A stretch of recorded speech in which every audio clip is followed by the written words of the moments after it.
পানির উপরে ঘর আর ঘরটাও সুন্দর হাজাইন না আর ঘরের মধ্যে আছে টেবিল চেয়ার এত সুন্দর জায়গা কোথায় কোন জায়গা এটা কাঠ আর বাঁশের তৈরি সাজাইন না এই ঘরটা কিন্তু দেখতে বেশ সুন্দরই আছে ভাবতে আছেন যে কোথায় হইতে পারে এই জায়গাটা চলেন আজকে দেখাই আমনে গো অনেকের দ্বারই রাস্তাটা পরিচিত লাগবে অনেকেই হয়তো ইতিমধ্যে এই রাস্তা দেখে বুঝে হালাইতে আছেন মই কমে যাইতে আসি হয় ঠিকই ধরছেন মোরা রওনা দিছি পূর্বাচলে এও আবার ইউরোপ আমেরিকার হাইওয়ে ভাববে ভুল হইলেন না এটা কিন্তু মগো সোনার বাংলাদেশ রাস্তাটা সত্যি প্রশংসার দাবিদার দেখে মনে হইতেছে এককালে আরব আমিরাতের কোন রাস্তা আর মোর দ্বারে মনে হয় দেশের একমাত্র সুন্দর এক্সপ্রেস ওয়ে হলো 300 ফিট এক্সপ্রেস ওয়ে এত সুন্দর মনোমুগ্ধকর রাস্তা দেখতে দেখতে মোরা এককালে ধারে কাছে চললেই পড়ছে পূর্বাচলের আসলে পূর্বাচলের ভিতরে জায়গাগুলো এত বড় আর এতই সুন্দর মোরা যে কোনখানে গাড়ি থামামো কোন দোকানে ঢুকমু এই দিশা পাইতে আসলাম না তো হুট করে একটা দোকানের সামনে গাড়ি থামাইলাম দেখলাম যে দোকানটা বেশ বড় সড়ো আছে আর বেশ সাজানো গোছানো আছে ভাবলাম যে যাই এই দোকানের সামনে নামি আর এই রেস্টুরেন্টের নাম ছিল বালু নদী রেস্টুরেন্ট আর এই রেস্টুরেন্টটা পড়ছে নীলা মার্কেটের মধ্যে মানে কাঠ আর বাঁশ দিয়ে যে এত সুন্দর ডেকোরেশন করা যায় এই জায়গায় না এলে বুঝতেই পারতাম না এই জায়গার সমস্ত রান্না বান্না মাটির চুলায় করা হয় দেখে খাবারগুলো অনেক মজা হয় ঘুরতে ঘুরতে আইয়া দেখলাম এই ভাই দুই এখানে রুমালি রুটি বানানোর প্রস্তুতি চালাইতে আছে এই জায়গায় অনেকেই মিল্লামিশা কাজ করে এখানে আবার দেখলাম যে হাঁসের মাংস ধুইয়া কুইটে থই দিয়েছে মাংসের কালারটা তো ছিল অস্থির এখানে সবকিছুই এককালে তাজা ওই হ্যাগো চুলে হালে যাই এককালে খাওয়ান টাউন দেখতে আসলাম দেখলাম যে একটা পাইলার মধ্যে এখানে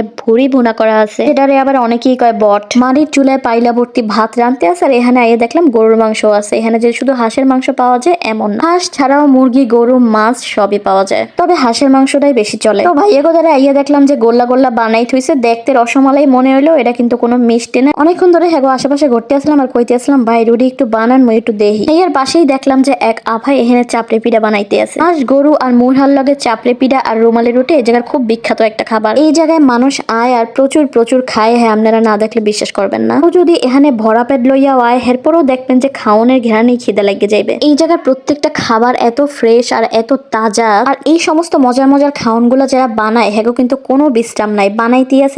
আছে কারণ মানুষে এত পরিমাণে খাইতে আছে যে হ্যাঁ রেস্ট নেওয়ার মতো সময় পাইতেছে না এখানে কেউ কেউ আবার বাসায় বাড়ি লইয়া দেখলাম যে বাড়ি বই আবার খাওয়ান লইয়াও যায় তো মুই লাফাইতে চলে গেলাম মগজে খাওয়ান অর্ডার দেওয়া হয়েছে হয়েছে কিনা দেখতে খাওয়ান গুলা দেখতে এত সুন্দর আর এত লোভনীয় মুই লোভ সামলাইতে পারতে আসলাম না মানে আমি বুঝি না ওগো হাতে কি জাদু আছে কেমনে ওরা এত সুন্দর রান্না করে মোরা অপেক্ষা করতে আসলাম রুমালি রুটির লইয়া যে রুমালি রুটিটা কখন হইবে কখন মোরা খামো মোরার ধৈর্য কুলাইতে আসে না আইয়া দেখলাম যে বাইরে রুটি বানানো শুরু হয়ে দিচ্ছে মই এককালে মনে মনে শান্তি পেলাম যে না অবশেষে খাইতে পারবো মনে হয় এই রুটিটা এককালে অদ্ভুত স্টাইলে বানায় মই দেখে চাই রয়েছিলাম যে কেমনে ওরা এত এক্সপার্ট মানে এক আড্ডা আরাকাতে লইয়া বাড়ি মারতে আছে আর রুটিটা সাইজে বড় হয়ে যাইতে আছে মই আবার জিজ্ঞাইলাম যে ভাই আপনাকে হাতের মধ্যে কি জাদু আছে না কোনো মেশিন আছে এমন তারা বড় হইলে কেমনে এই রুটিটা গরম তাওয়ার উপরে দিয়ে সেককে বানায় আর এই রুটিটা যে শুধু এই সাইজেরই হয় এমন না রুটিটা ওরা আরো অনেক বেশি বড় বানায় তো অপেক্ষার প্রহর শেষ করে মগো খাওয়ান এখানে আই পড়ছে মোরা লইছি হাঁস রুমালি রুটি আর চাপড়ে পিঠা হাঁসের মাংসটা এত বেশি টেস্টি ছিল যে মই এককালে 2 বাটি খাইয়ে লাইছি